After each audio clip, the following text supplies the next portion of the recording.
할렐루야. 어제 토요 놀이터가 우리 교회 주차장에서 열렸습니다. 우리 교회 다니는 아이들뿐만 아니라 교회 다니지 않는 아이들도 부모님과 함께 와서 에어 바운스도 타고 또 페이스 페인팅도 하고 달고나 이런 걸 만들어 먹으면서 즐거운 시간들을 보냈습니다. 교인들 가운데 왜 이런 걸 교회에서 하느냐, 그런 분들이 있습니다. 교회에 나오는 아이들 신앙의 성장을 위해서 돈을 쓰는 건 좋은데 왜 믿지 않는 아이들 위해서까지 이렇게 많은 예산을 들여 이런 행사를 하느냐, 그런 분들이 있습니다. 이유는 분명합니다. 복음은 모두를 위한 것이기 때문입니다. 교회 안에 있는 사람뿐만 아니라 교회 바깥에 있는 모든 사람을 위한 것. 또 복음은 교회 안에 있는 사람들, 이미 들은 사람들입니다. 교회 밖에 있는 사람들에게까지 들려져야 되기 때문입니다.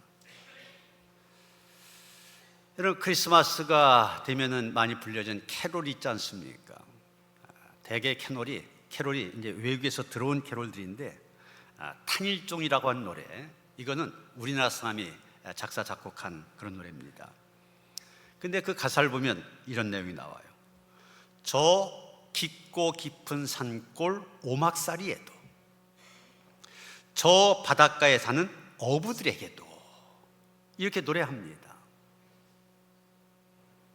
무슨 얘기입니까?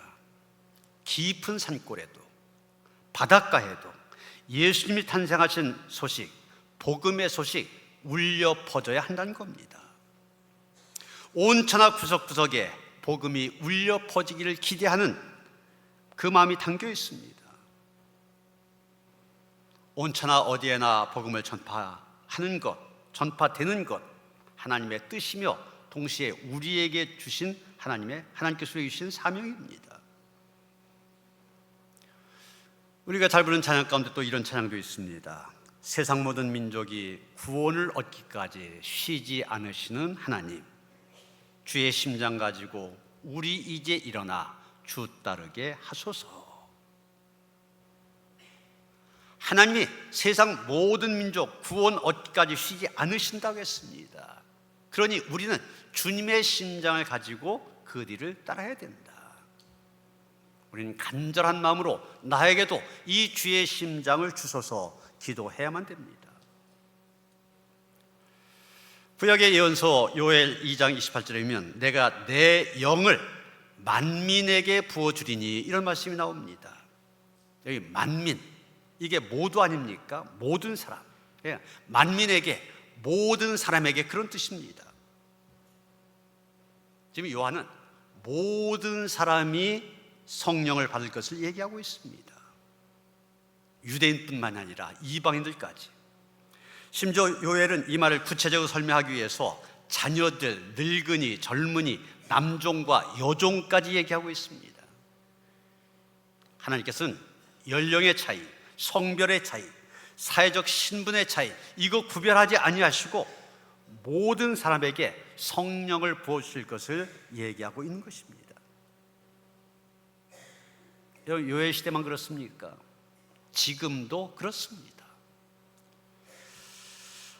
지난 주간에 87세 된 그런 새신자 신방을 했습니다. 평생 절에 다니신 분입니다.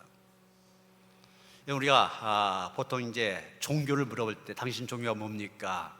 불교입니다. 대답한 분들 가만히 보면은 그저 자기 이름이 절에 올려져 있다 그래서 불교라고 하는 분도 있고, 그저 1년에 한 번 4월 초파일 절에 다녀왔다 그래서 난 불교다, 그런 사람이 있습니다. 그런데 이분은 대강하신 분이 아니었어요. 한 달에 2번씩은, 가까운 데도 아닙니다, 예산의 수석사까지 꼭 한 달에 2번 내려가서 불공을 드렸대요. 그런 집안이다 보니 1년에 13번 제사를 꼭 드렸답니다. 여러분, 이런 분들을 보시면 저 사람 예수 믿을 수 있을까, 이런 생각이 들어서 쉽게 전도도 안 하시죠. 우리 전빈여 권사님이 그 같은 아파트 사시는데 전에부터 알았대요. 왕언니 불려질 때로 유명한 분이었대요. 근데 이분이 교회 나온 거 보고 깜짝 놀랐대. 깜짝 놀랐다는 게 무슨 얘기예요? 어떻게 저분이 교회 나올 수 있을까? 또나 이분이 그 수원에 있는 만석군 부농의 집안에서 자라서 결혼을 했는데 서울 농대를 졸업하고 농림부 고위 공무원을 지낸 그런 남편, 그리고 나중에는 사업까지 했었던 그런 분과 결혼했대요. 그러니 평생 뭐 부족한 거 있겠습니까? 이런 사람들에게 전도하는 거 쉬운 일이 아니죠. 저 사람이 예수를 받아들일까? 내가 전도하는? 이런 생각을 갖게 되잖아요. 그런데 이분이 교회에 왔습니다. 등록했어요. 그 동생이 수원에 있는 침례교회 권사고 그 남편이 장로랍니다. 불교 집안에서 자랐지만 그 동생이 믿는 집안에 결혼 시집을 가면서 그 집안에서 이제 예수를 믿게 되고, 그러면서 언니를 위해서 기도하고 전도했대요. 근데 이 언니 쉽게 받아들이지 않잖아요. 그래서 이 언니의 딸이 부산에 살고 있는데 딸을 먼저 전도했답니다. 그 딸을 통해서 부모님이 예수를 믿게 된 거예요. 여러분, 모든 사람입니다. 하나님께서는 모든 사람이 구원받기를 원하십니다. 모든 사람에게 성령을 주십니다. 오늘 우리가 읽은 디모데전서 2장 얘기하려고 하는 것이 바로 그겁니다. 이 디모데전서는 디모데후서, 디도서와 함께 세 권을 가리켜서 목회서신 이렇게 부릅니다. 지금 목회하고 있는 디모데와 디도에게 쓴 편지다, 그래서 목회서신 그래요. 디모데가 어떤 사람입니까? 바울이 두 번째 선교 여행 떠났을 때 루스라고 하는 곳에서 이 디모데를 만나게 됩니다. 디모데가 바울이 전한 예수 그리스도의 복음을 듣고 바울을 따라서 같이 복음 전도자가 되어집니다.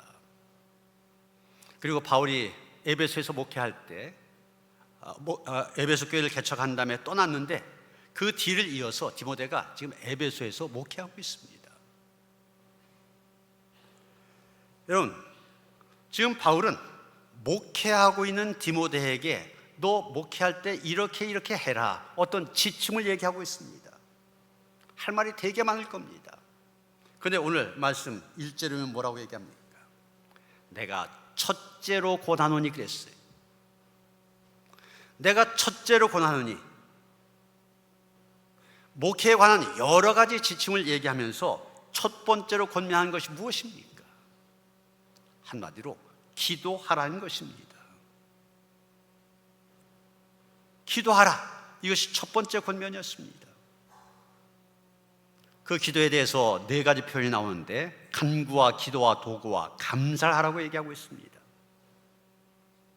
여기 나온 간구와 기도, 도구, 감사, 네 가지 다른 표현인데 사실은 다 기도와 관련된 것들입니다. 간구에 해당하는 헬라어 데에세이스란 말인데 긴박한 상황에서 하나님께 올려드린 탄원을 가리켜 간구라고 얘기합니다. 그 다음에 기도로 번역된 말은 프로슈카스란 말인데 우리가 일반적으로 하나님께 아뢰는 것, 일반적인 기도를 가리킨 겁니다.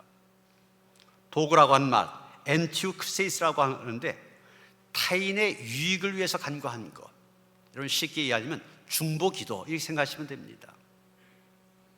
감사는 유카리스티아스란 말인데 하나님께 앞에서 베풀으신 갖가지 은혜에 대한 감사의 기도를 얘기하는 겁니다. 바울은 지금 기도를 구체적으로 네 가지 구별해서 얘기하고 있지만 한마디로 기도하라는 겁니다. 기도는 성도들에게 주시는 하나님의 특권입니다. 요한복음 16장 23절 보시면 예수님 말씀하십니다. 너희가 무엇이든지 아버지께 구한 것 내 이름으로 주시리라, 이렇게 얘기하고 있습니다. 그러게 기도는 하나님의 자녀된 성도들이 갖게 되는 커다란 특권이면서도 능력입니다. 미국의 영성신학자 리차드 포스트라고 한 사람, 그의 대표적인 책이 기도라는 책인데 거기서 그는 이런 말을 했습니다. 기도가 뭐냐? 하나님의 마음을 여는 열쇠라고 얘기했습니다. 하나님의 마음을 여는 열쇠. 우리가 기도라는 열쇠를 가지고 하나님의 마음을 열고서 그 안에 들어가면 거기엔 평안, 기쁨, 다정함, 교제, 솔직함, 친밀함, 용납이 있다고 얘기했습니다. 얼마나 귀한 것들입니까? 기도가 이 귀한 것들을 누리게 한다는 얘기입니다. 그러기에 기도는 우리에게서 특권이 되어집니다. 오늘 우리의 본문은 이 기도, 하나님께 드린 기도가 어떤 성격을 갖고 있는지를 얘기하고 있습니다. 기도는 어떤 성격을 갖고 있냐? 먼저 우리가 기도할 때 모든 사람을 향하신 하나님의 마음을 품고 하나님의 뜻에 근거해서 기도해야 된다는 것입니다. 1절 다시 보시지만 기도할 때 모든 사람을 위하여 네 가지 표현, 간구, 기도, 도고, 감사를 하라, 그렇게 말하고 있지 않습니까? 기도라고 하는 것은 나의 개인적인 소원을 이루기 위한 도구로 그쳐서는 안 됩니다. 기도에는 모든 사람을 향한 관심과 사랑이 담겨져 있어야만 됩니다. 모든 사람을 위하여, 지금 1절에만 나온 게 아닙니다. 본문에 보면 계속 나오고 있습니다. 4절에 보면 하나님께서 모든 사람을 위하여 하신 일이 나와 있습니다. 뭐라고 했습니까? 하나님은 모든 사람이 구원을 받으며 진리를 아는 데 이르기를 원하시느니라, 이렇게 말하고 있습니다. 하나님의 모든 사람을 위한 소원을 갖고 계시다. 그게 뭐냐? 모든 사람이 구원받고 진리 가운데 살아가기를 원하신다는 겁니다. 그러기에 그리스도인들이 품어야 될 모든 사람을 위한 관심, 하나님께로부터 온 거란 얘기입니다. 하나님께서 이 땅을 보실 때 너무 안타까우셨습니다. 무엇이 안타까웠습니까? 사람들이 구원의 삶을 살아가는 것이 아니라 죄로 인하여서 사망의 삶을 살아가고 있습니다. 진리 가운데 살아가고 있는 것이 아니라 사탄이 주는 거짓 속에서 살아가고 있습니다. 그것이 안타까우셨습니다. 그래서 구원받기를, 진리 가운데 거하기를 원하신다고 했던 겁니다. 모든 사람을 향한 이런 마음, 하나님에게만 있었던 것이 아닙니다. 6절에 보면 예수님이 모든 사람을 위해 하신 일이 나옵니다. 그가 모든 사람을 위하여 자기를 대속물로 주셨으니, 이렇게 말하고 있습니다.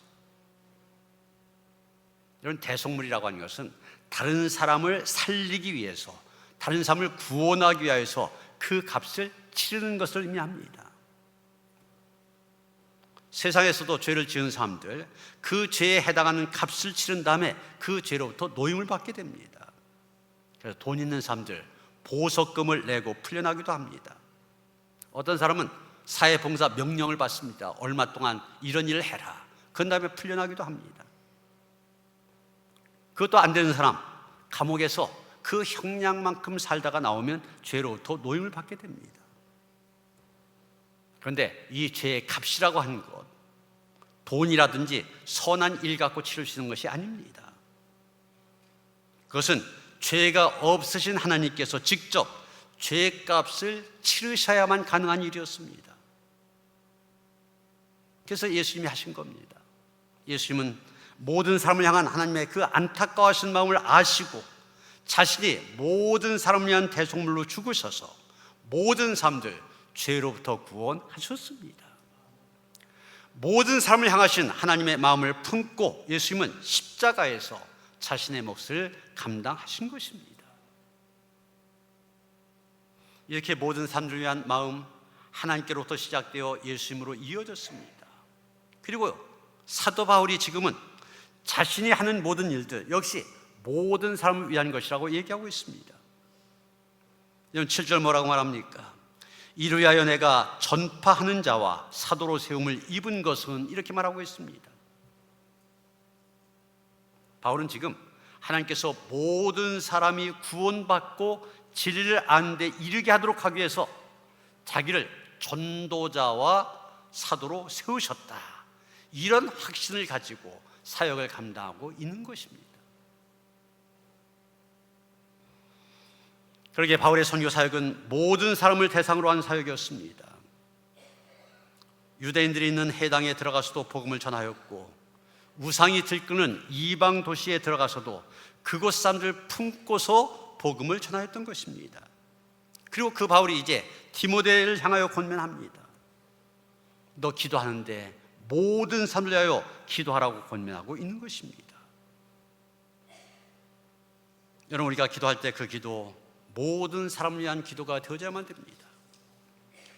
모든 사람을 위한 마음, 하나님께서 품으신 마음이었고, 예수님 품으셨던 마음이었고, 또 사도 바울이 품었던 마음이었기 때문입니다.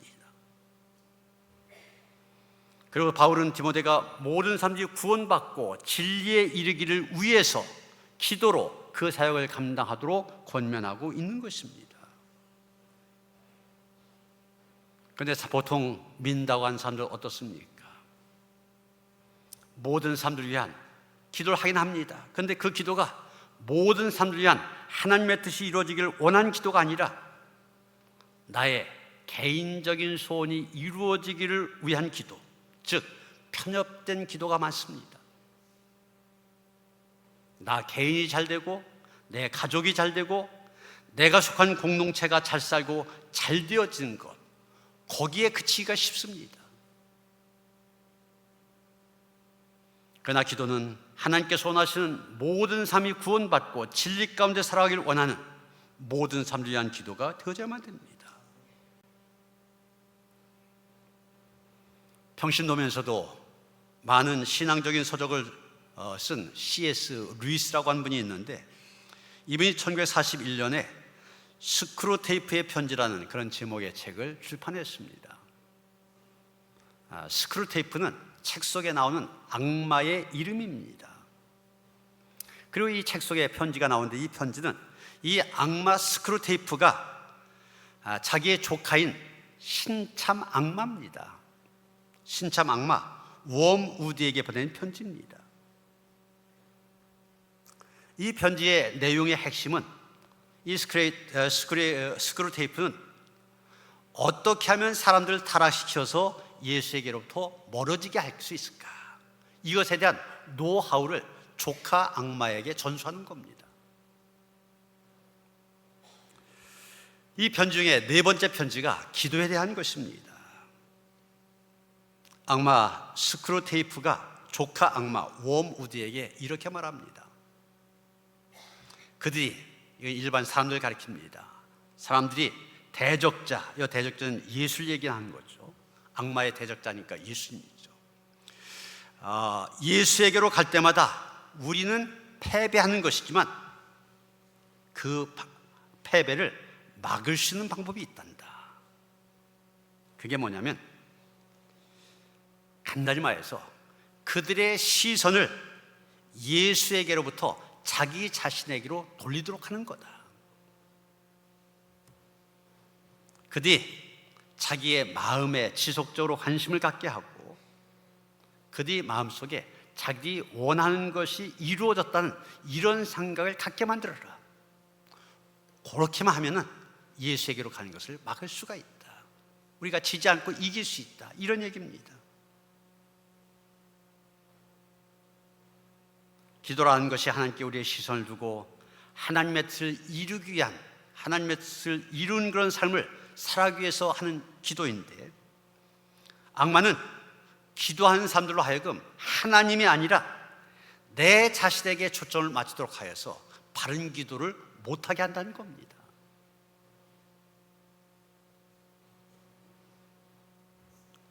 하나님을 믿는 사람들은 신앙생활을 하면서 그 마음이 더 넓어져서 모든 사람들을 품도록 해야 됩니다.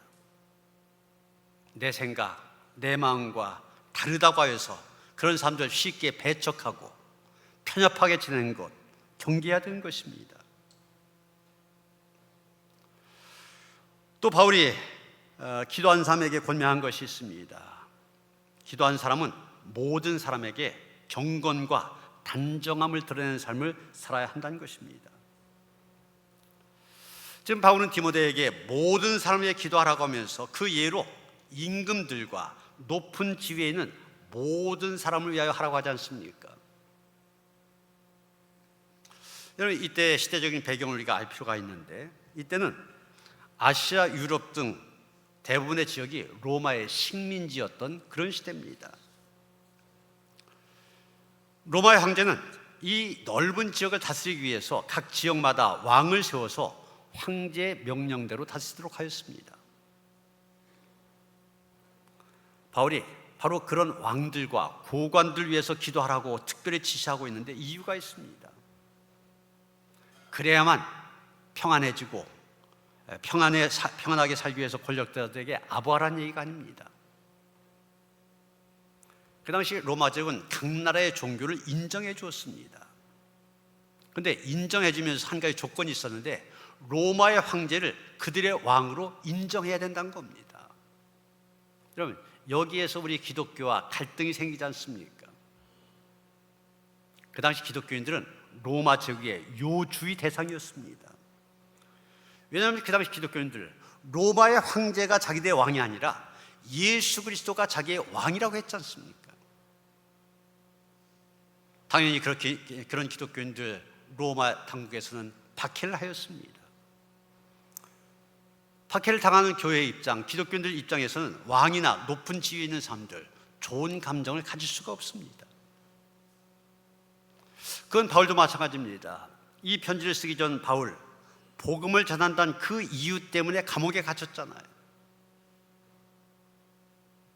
빌립보 감옥, 여러분 보시는 게 지금도 바울이 갇혔다고 하는 그런 감옥으로 빌립보에 남아 있습니다. 전에 그리스 성지순례 가셨던 분들 같이 보셨었는데, 저 빌립보 감옥에도 갇혔었고 또 로마에 가서 로마의 감옥에도 갇혔었습니다. 복음을 전하던 이유 때문에 감옥살이까지 했던 바울이기 때문에 로마 당국에 대해서, 권세를 가진 자들에 대해서 좋은 감정 가질 수가 없습니다. 그런데도 바울은 그들을 위해서도 기도하라고 얘기했어요. 그들을 기도의 대상에서 제외하라고 한 것이 아니라 모든 삶을 위해서 기도하는데, 교회에 대해서 호의적이지 않고 오히려 박해하고 핍박하는 왕과 높은 권세자들, 그들을 위해서도 기도하라는 겁니다. 이런 임금들과 높은 지위에 있는 사람들, 이 사람들은 한 나라, 더 나아가 인류의 역사에 중요한 영향을 끼치는 사람들입니다. 그런데 여러분, 우리의 기도가 역사까지 바꿀 수 있다, 이걸 진정으로 믿는다면 우리는 당연히 그 역사에 중요한 역할을 하는 사람들, 그들 위해서 기도해야만 됩니다.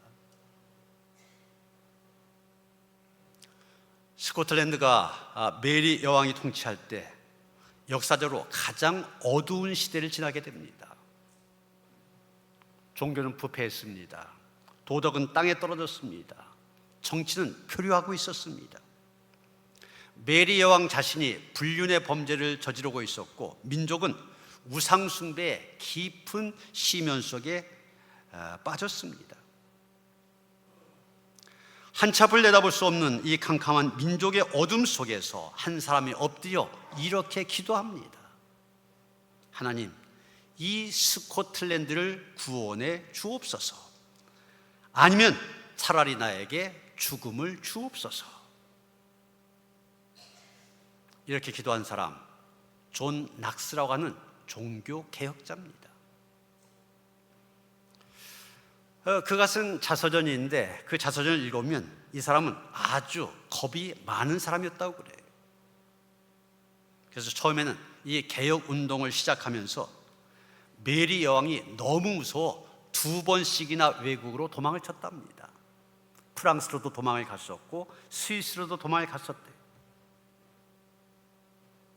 그런 사람이 결사적인 기도, 금식 기도를 통하여 완전히 변해버렸습니다. 그는 갑자기 아주 담대한 사람으로 변화했습니다. 이제까지 메리 여왕이 두려워서 외국으로까지 도망쳤었는데 이젠 거꾸로가 되었습니다. 메리 여왕이 존 낙스를 두려워하기 시작한 겁니다. 왕 앞에 바른 소리를 해야 되니까 그게 두려워진 거예요.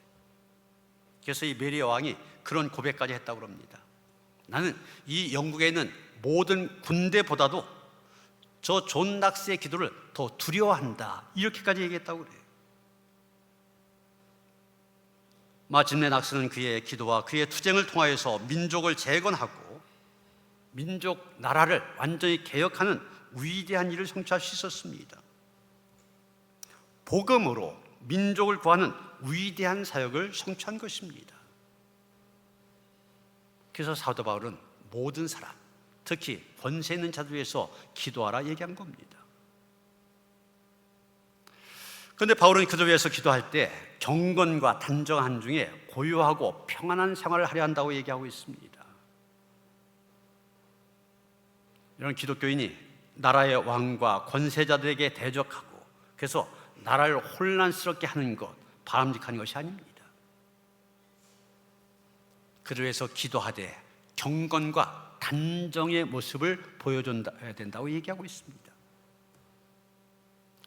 경건이란 말 헬라어로 유세베이아 이런 말인데 하나님과 영적인 교제를 통해서 드러내는 존경받을 만한 삶을 가리킵니다. 또 단정이란 말 셈노테티 이런 말인데 고상한 품성과 행동을 가리킨 말입니다. 모든 삶을 위하여 기도하는 성도들, 경건과 단정의 모습을 유지해야 됩니다. 어떤 사람들이 우리에 대해서 폭력적으로 불의한 일을 행한다고 해서 똑같은 방식으로 반응하다가 우리의 자랑인 경건과 단정함을 잃어버리는 것, 지혜로운 일이 아닙니다. 어떤 상황에서도 경건과 단정함을 드러내야 한다는 것입니다. 그래서 기도한다고 하면서 그 사람의 삶이 경건하지 못하고 세속적이고 단정하지 못하고 불량하다면 그것은 바른 기도자의 모습이 아닙니다. 늘 우리의 삶을 통하여 경건과 단정의 모습 드러내기 위해 힘써야 됩니다. 사랑하는 성도 여러분, 하나님께서는 모든 삶이 구원받고 진리를 아는 데 이르기를 원하십니다. 오늘도 모든 삶을 위하시는 이 하나님의 마음, 우리도 품을 수 있어야 됩니다. 그 마음으로 지속적으로 기도할 수 있어야 됩니다. 그래서 우리 모두가 예수님과 같이, 바울과 같이 하나님의 소원, 모든 삶이 구원받고 진리에 이르기를 원하는 그 소원을 이루어 드리는 데 쓰임받는 그런 성도들 되어주시기를 주님의 이름으로 축원합니다. 하나님, 유대 땅 예루살렘에서 시작된 복음이 이 아시아의 땅끝 한국에 살고 있는 우리에게도 전해져서 우리가 예수님을 나의 주님으로 고백할 수 있게 하시고 하나님, 나의 하나님으로 섬길 수 있게 하시니 감사드립니다. 멀리 있는 우리, 부족하고 흠 많고 죄 많은 우리들도 하나님께서 사랑하셔서 그 하나님께서 품으셔서 구원의 자리에 있게 하셨습니다. 이 마음 우리도 품기를 원합니다. 그래서 땅끝까지 나아가 주의 복음 전할 수 있게 하시고 모든 사람 구원받고 진리 안에 거하게 하는데 쓰임받는 저희들 될 수 있도록 함께 하시옵소서. 예수 그리스도 이름 받들어 기도하여 싸움나이다. 아멘.